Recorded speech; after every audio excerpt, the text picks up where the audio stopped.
आज के online video में हम लोग अध्ययन करेंगे इंटरमीडिएट के सिलेबस का एक इम्पोर्टेंट टॉपिक ट्रांसफॉर्मेशन में है, वो है रिमूव टू। रिमूव टू के बारे में पहले समझेंगे। रिमूव का मतलब होता है हटाना और टू को, यानी कि अब ट्रांसफॉर्मेशन में आपको एक शब्द मिलेगा टू को हटाना है। चूंकि बात ट्रांसफॉर्मेशन की है तो ट्रांसफॉर्मेशन में है क्या कि ट्रांसफॉर्मेशन में होता यह है किसी एक सेंटेंस को किसी दूसरे सेंटेंस में ऐसे तरीके से बदलना होता है कि बदले हुए सेंटेंस का अर्थ में कोई परिवर्तन न हो।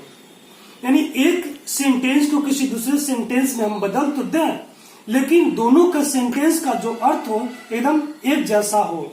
अब यहाँ पे क्या पढ़ना आपको, रिमूव टू, यानी टू को हटाना। अब इस रूल में आपको मिलेगा TOO और टू को आपको क्या करना है, ऐसे तरीके से हटाना है कि उसके अर्थ में कोई परिवर्तन न हो। चलिए शुरुआत करते हैं इसको पढ़ने की। सबसे पहले हम जानेंगे टू का अर्थ होता क्या है। चूंकि है क्या, टू का अर्थ वैसे तो भी होता है, टू का मतलब भी होता है, लेकिन ये भी कब होता है, जब इस टू का अर्थ, टू का प्रयोग किसी वाक्य के अंत में होता है। जैसे I am a student too, मतलब ये हो गया मैं भी एक विद्यार्थी हूं। तो यहां पर टू का मतलब भी हुआ, भी इसलिए हुआ क्योंकि इस टू का प्रयोग वाक्य के अंत में किया गया है। जब कभी भी किसी भी सेंटेंस में टू का प्रयोग वाक्य के अंत में होगा तो इस टू का अर्थ हो जाएगा भी। लेकिन हमें यहाँ रिमूव टू के बारे में जो अध्ययन करना है, इस टू के अध्ययन नहीं करना है, यानी भी का अध्ययन नहीं करना है। हमें यहाँ पर एक ऐसे टू के बारे में अध्ययन करना है जो अपने आप में यह नेगेटिव रहता है। किस तरीके से, एक एग्जाम्पल के मत पर आप समझेंगे। जब कभी भी टू के बाद कोई एडजेक्टिव हो और एडजेक्टिव के बाद इंफिनिटिव हो,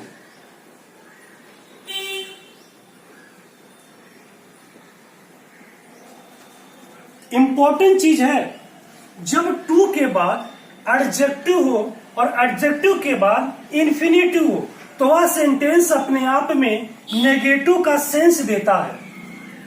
अब ये है क्या, जिससे कि एग्जाम्पल हम दे रहे हैं, he is too weak to run fast.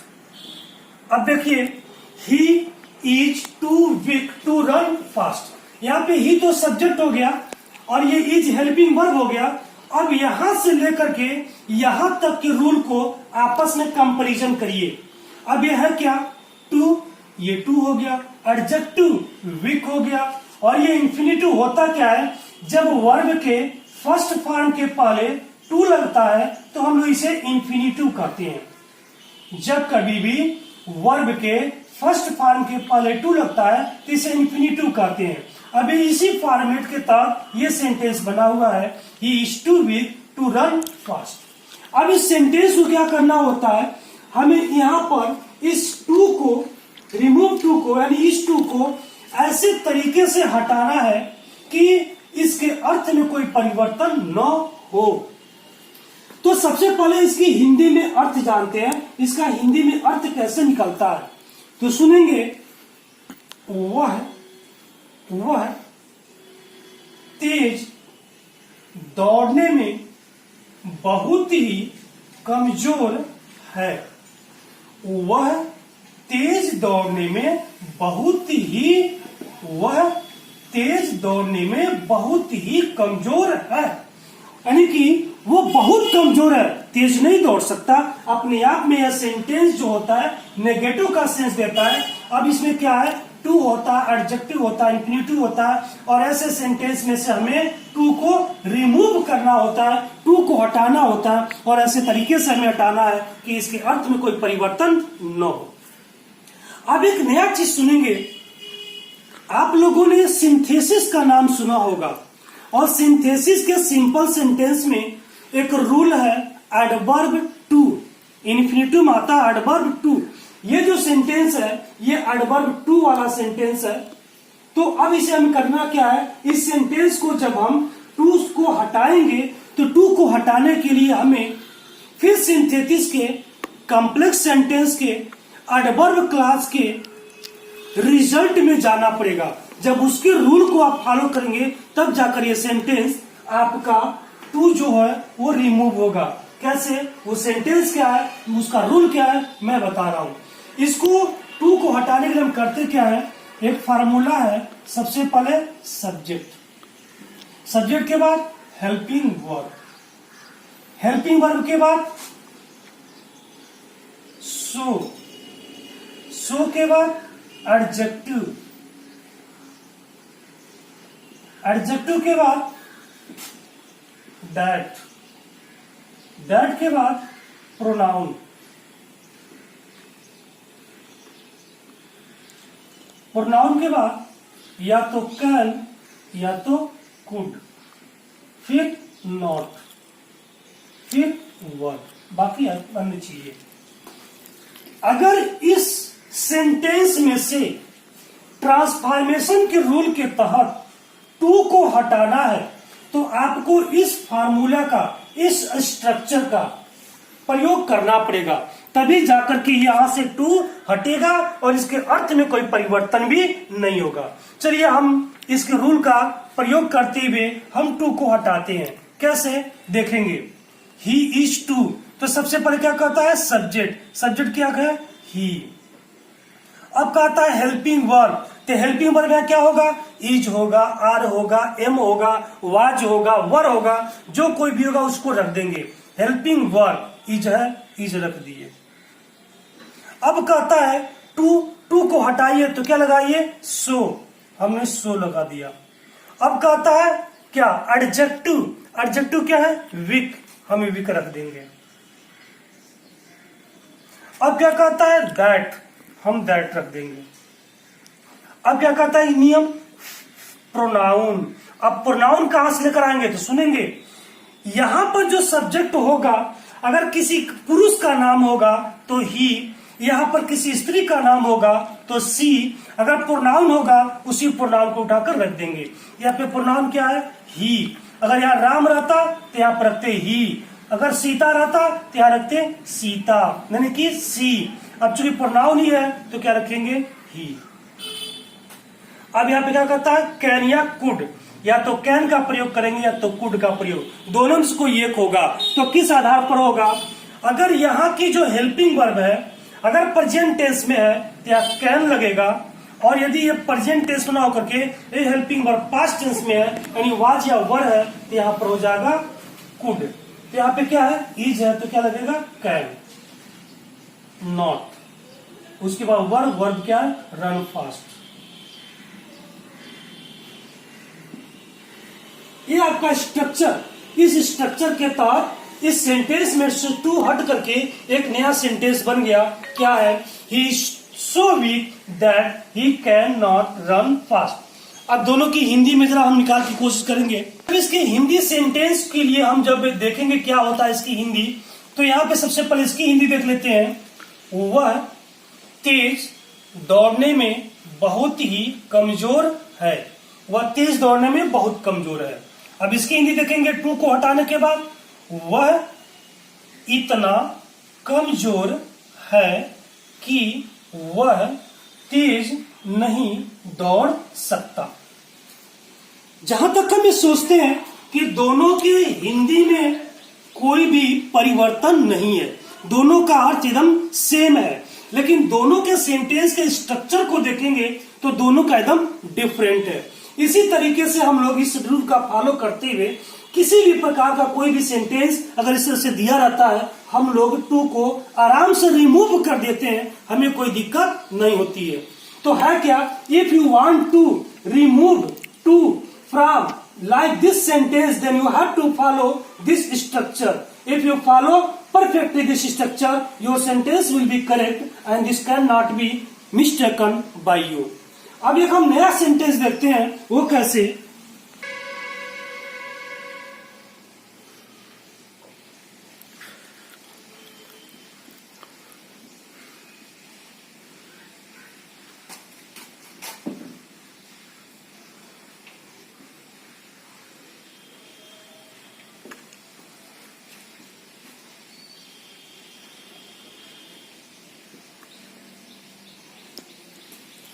आपके सामने सेंटेंस दिया है, Gafoor was too poor to buy a new car, और सामने ब्रैकेट में दिया है रिमूव टू। रिमूव टू का मतलब टू को हटाइए, इसी टू पर निशान लगाना है, इसी को हटाना। आपके इंटरमीडिएट लेवल के बोर्ड एग्जाम में सेंटेंस इसी तरीके से दे देता है और सामने लिख देता है रिमूव टू, यानी आप टू को आप हटाइए। कैसे हटाएंगे, हटाने के लिए इस स्ट्रक्चर का फॉलो हमें करना पड़ेगा, और स्ट्रक्चर का फॉलो करने के लिए आपको इसका स्क्रीनशॉट लेकर के इसको अपने दिमाग में रखना पड़ेगा कि किस तरीके से स्ट्रक्चर होगा तो किस तरीके से सेंटेंस अपने आप में चेंज होगा। तो स्ट्रक्चर के तहत हम देखते हैं सबसे पहले सब्जेक्ट। सब्जेक्ट क्या है, गफूर, यहां पर लिखेंगे गफूर। अब कहता है हेल्पिंग वर्ब, हेल्पिंग वर्ब क्या है, वाज, वाज रख देंगे। अब क्या कहता है सो, हम सो रख देंगे।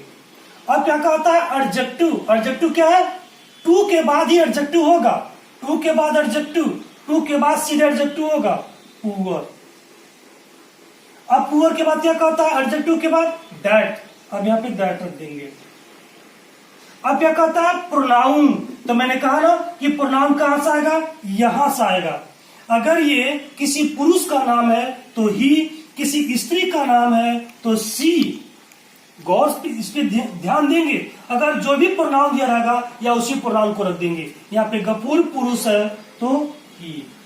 अब यहाँ पे देखते हैं या तो कैन या तो कुड, दोनों में से कोई एक। तो कैन कुड किस आधार पर होगा, अगर यहाँ पे हेल्पिंग वर्ब प्रेजेंट टेंस में होगी तो कैन नॉट, अगर ये पास्ट टेंस में होगी तो कुड नॉट। यहाँ पे क्या लगा देंगे, पास्ट टेंस है तो यहाँ पे हो जाएगा कुड नॉट।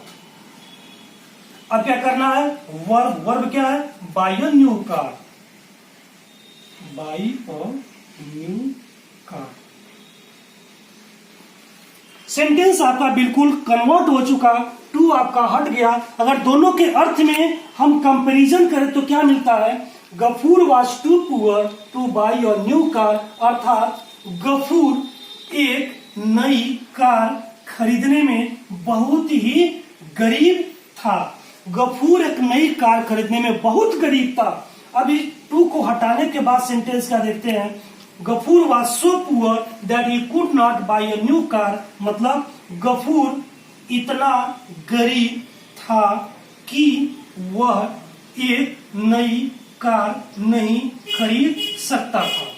तो इस तरीके से इस स्ट्रक्चर का पालन करते हुए हम लोग रिमूव टू अर्थात टू को हटा सकते हैं। यह स्ट्रक्चर आपके ध्यान में रहना चाहिए। तो एक बात हमेशा ध्यान रखिएगा कि ये जो सेंटेंस आपके सामने दिखाई दे रहा है, ये सिंपल सेंटेंस का एडवर्ब टू है, और ये जो टू हट करके एक नया सेंटेंस जो बना है, यह कॉम्प्लेक्स सेंटेंस के एडवर्ब क्लास का ये रिजल्ट है। ये ग्रामर का डीपली रूल है, आपको इसको दिमाग में रखना चाहिए। अभी और रूल है, अभी और रूल हम बता रहे हैं आपको। आपके सामने यहाँ पे दो सेंटेंस दिखाई दे रहे हैं, दोनों सेंटेंस बिल्कुल डिफरेंट है। इसके पहले जो हमने रूल बताया उस रूल से थोड़ा सा अलग हट करके होगा, लेकिन दोनों में समानता क्या है, वहां पर भी टू को हटाना था और यहाँ पर भी टू को हटाना है। तो दोनों में डिफरेंट क्या है, यहाँ पे देखेंगे कि यहाँ पे कॉस्टली यानी कि एडजेक्टिव के बाद ये जो पार्ट है ये पैसिव वॉइस में है, यहाँ पर भी एडजेक्टिव के बाद ये जो पार्ट है ये भी पैसिव वॉइस में है। हमें इस रूल में आपको बताना क्या है कि यदि यहाँ पे जो सब्जेक्ट है, अगर ये दोनों सब्जेक्ट अगर न्यूट्रल जेंडर है, न्यूट्रल जेंडर मतलब हुआ निर्जीव है, अगर ये न्यूट्रल जेंडर है तो हम क्या करेंगे, यहां पर दैट के बाद इट का प्रयोग करेंगे। और यह पैसिव वॉइस में है, इसको पैसिव वॉइस में ही रहने देंगे। एग्जाम्पल के तौर पे देखेंगे दिस बुक, क्या क्या रखेंगे, दिस बुक। अब इज है तो इज, टू को हटाएंगे सो, इसके बाद कॉस्टली। अब इसके बाद this book is so costly that, that के बाद हम यहाँ पे इस दिस बुक न्यूट्रल जेंडर होने के नाते यहाँ पर इट का प्रयोग करेंगे। It can not be purchased.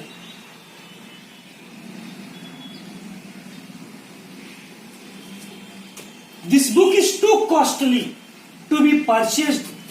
यह पुस्तक खरीदे जाने में बहुत ही महंगी है। यह पुस्तक इतनी महंगी है कि यह खरीदी नहीं जा सकती।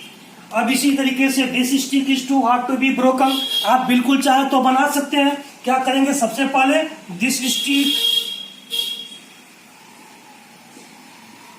फिर इज, फिर यहां पे टू को हटाएंगे सो, इसके बाद हार्ड।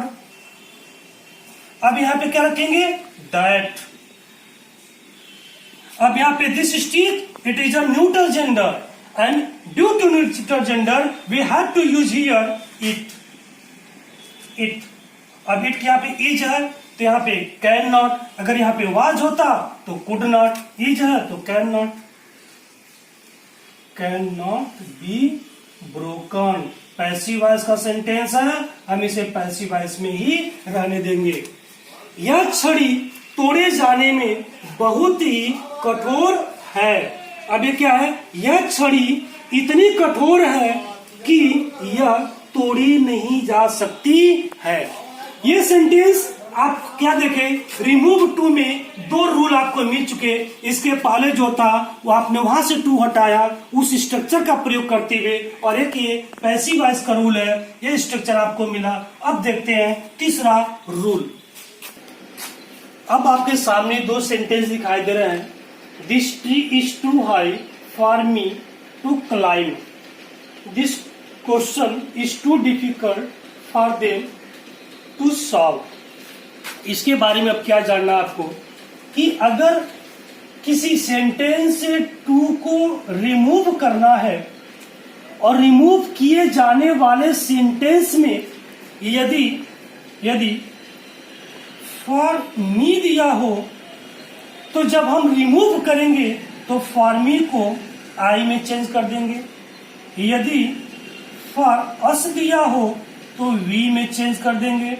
यदि फॉर हिम दिया हो तो ही कर देंगे। यदि फॉर हर दिया हो तो उसे सी में चेंज कर देंगे। और यदि फॉर देम दिया हो तो दे में चेंज कर देंगे। और यदि फॉर यू दिया हो तो यू में कोई परिवर्तन नहीं, यू को यू ही रहने देंगे। अगर फॉर किसी का नेम दिया हो तो नेम में कोई चेंजिंग नहीं है, नेम ही रहने देंगे। इसका स्क्रीनशॉट आप ले लेंगे, ये आपके लिए बहुत ही इंपॉर्टेंट रूल है। इसमें है क्या, कभी कभी ऐसा होता है कि एडजेक्टिव के बाद फॉर का प्रयोग कर देता है, और एडजेक्टिव के बाद फॉर का प्रयोग कर देने के बाद यहाँ पर प्रोनाउन दे देगा, और वो प्रोनाउन ऑब्जेक्टिव केस में दे देगा। और जब प्रोनाउन एडजेक्टिव केस में देता है तो जब हम टू को रिमूव करते हैं तो यहाँ पे फॉर को हटा देते हैं, और यहाँ पे जो ऑब्जेक्टिव पार्ट होता है, ऑब्जेक्टिव केस होता है, उस ऑब्जेक्टिव केस को हम लोग सब्जेक्टिव केस में चेंज कर देते हैं। जैसे देखेंगे फॉर मी को आई, फॉर अस को वी, फॉर देम को ही, फॉर हिम को ही, फॉर हर को सी, फॉर देम को दे, यू है तो यू, और किसी का नाम है तो नाम ही रख देंगे। और ये इसका स्क्रीनशॉट ले देंगे तो आपके लिए थोड़ा लाभदायक होगा। अब चलिए इसको चेंज करते हैं। सबसे पहले दिस ट्री, यहाँ क्या देखते हैं, दिस ट्री। अब क्या करेंगे, इज। टू को हटाएंगे तो सो। अब यहाँ पे एडजेक्टिव हाई। अब यहाँ पे फार्मी, फार्मी दैट, और दैट के बाद प्रोनाउन फार्मी को हटाएंगे क्या लगाएंगे आई। अब यहाँ पे इज है तो कैन नॉट, क्लाइम हो गया। CLIMB climb. दिस ट्री, यह पेड़ है, फॉर मी मेरे लिए, टू क्लाइम चढ़ने में, टू आई बहुत ऊंचा। यह पेड़ चढ़ने में मेरे लिए बहुत ऊंचा है, अर्थात यह पेड़ इतना ऊंचा है कि मैं चढ़ नहीं सकता। ठीक इसी तरीके से एक एग्जाम्पल और आपके सामने रखा हुआ है, क्या है? This question is too difficult for them to solve. यह प्रश्न उन लोगों के लिए हल करने में बहुत ही कठिन है। अब इसको जब चेंज करेंगे तो कैसे करेंगे? This question is so difficult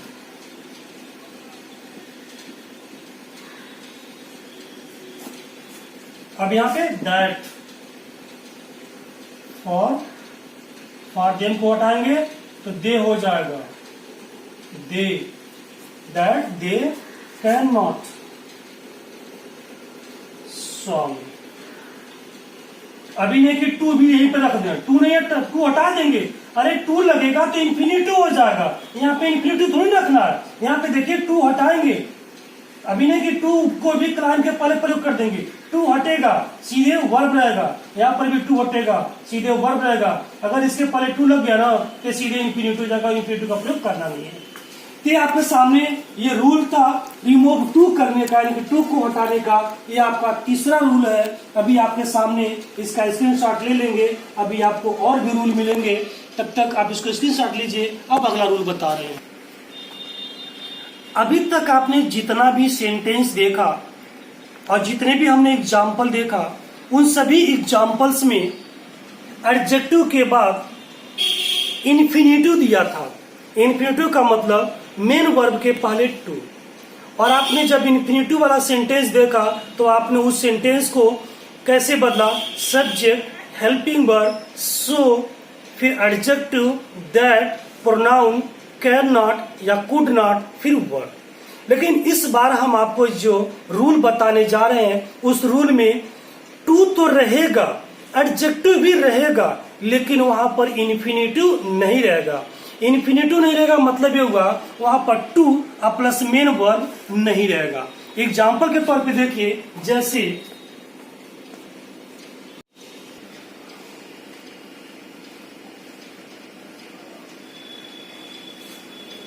T is to hot. अब यहाँ पे आप जब दिखाई देगा ना तो आपको लगेगा यहाँ पे टी है, इज है, ये TOO है, यहाँ पे एडजेक्टिव है, लेकिन यहाँ पे टू, टी और टू ये नहीं है, ये बस इतना ही है। अब इस सेंटेंस में क्या करना है? जब यहाँ पर आपको रिमूव टू करना है, अर्थात टू को हटाना है, इसका रूल थोड़ा डिफरेंट होगा। यहाँ पर क्या करेंगे? रिमूव टू करने के लिए यहाँ से टू को हटा देंगे और हटाने के बाद सीधे क्या करेंगे? या तो आप ओवर का प्रयोग कर देंगे या एक्सट्रीमली, इन दोनों में से किसी एक का प्रयोग कर देंगे। कुछ नहीं करना है, बहुत इजी, बहुत सिंपल है, आप इसको कर सकते हैं। इससे आसान तो हम जानते हैं ग्रामर में, ट्रांसफॉर्मेशन में कोई दूसरा रूल है ही नहीं है। यहाँ पर इज होगा, इज के बाद मतलब हेल्पिंग वर्ब होगा, हेल्पिंग वर्ब के बाद टू होगा और टू के बाद एडजेक्टिव होगा। अब यहाँ से रिमूव टू करना है तो आप यहाँ से टू हटा देंगे और हटाने के बाद या तो ओवर या तो एक्सट्रीमली का प्रयोग कर देंगे। कैसे? देखिए, टी इज या तो ओवर हॉट या तो अथवा करके, और अथवा करके क्या कर देंगे? T is extremely hot. आप इन दोनों में से किसी एक का प्रयोग कर सकते हैं। तो इनकी हिंदी क्या होगी? टी इज टू हॉट, चाय बहुत गर्म है। ठीक, the T is over hot, चाय बहुत गर्म है। टी इज एक्सट्रीमली हॉट, चाय अत्यधिक गर्म है। सबका सेंस एक ही जैसा होगा, क्योंकि क्या है, टू, ओवर और एक्सट्रीमली ये तीनों ऐसे शब्द होते हैं जिनका अर्थ अधिक होता है। तो किस प्रकार का अधिक हम बता रहे हैं, गौर से सुनेंगे। वेरी का भी मतलब होता है अधिक, और एक्सट्रीमली का भी मतलब होता है अधिक। दोनों में अंतर क्या है? दोनों में अंतर सुनेंगे। जो चीज अधिक है, कोई भी चीज अगर अधिक है, वह अधिक हमारे मन को पसंद है, तो वहां अधिक के अंग्रेजी के लिए वेरी का प्रयोग करेंगे। और यदि वह चीज हमारे मन को पसंद नहीं है, तो वहां पर हम एक्सट्रीमली का प्रयोग करेंगे। एग्जाम्पल के तौर पे अगर देखा जाए, this boy is very good. Very इसलिए प्रयोग किया क्योंकि गुड वो लड़का अच्छा है, हमें पसंद है। जैसे this boy is very good, यह लड़का बहुत अच्छा है। ये हमारे मन को पसंद है, हमारे मन को अच्छा लगता है, इसीलिए अधिक की अंग्रेजी हमने वेरी का प्रयोग कर दिया। अगर यही कर दे, दिस बॉय इज, खराब है वो, बैड है, तो बैड के लिए हम वेरी का प्रयोग नहीं करेंगे, extremely. This boy is extremely bad, यह लड़का बहुत ही खराब है, हमारे मन को अच्छा नहीं लगा, इसलिए अधिक की अंग्रेजी हमने एक्सट्रीमली का प्रयोग कर दिया। तो जब कभी भी आपको यहाँ पे इन्फिनिटिव टू नहीं मिलेगा, तो आप कुछ नहीं करेंगे रिमूव टू करने के लिए, बस यहाँ पे रिमूव टू करने के लिए सेंटेंस को लिख देंगे, और यहाँ पे रिमूव टू करने के लिए टू को हटाकर या तो ओवर या तो एक्सट्रीमली का प्रयोग कर देंगे। इस तरीके से हमने देखा कि इस तरीके से टू को हटाया जाता है। अगर आप चाहते हैं कि नहीं, हम ओवर का प्रयोग नहीं करेंगे, हम एक्सट्रीमली का प्रयोग नहीं करेंगे, तो इसके लिए रूल क्या होता है, एक और है, beyond. Beyond the proper limit, कहेंगे ई का एक नया रूल ई क्या, बियॉन्ड द प्रॉपर लिमिट। तो हमें कहते हैं उसका use beyond the proper limit का प्रयोग कैसे करते हैं, देखिए।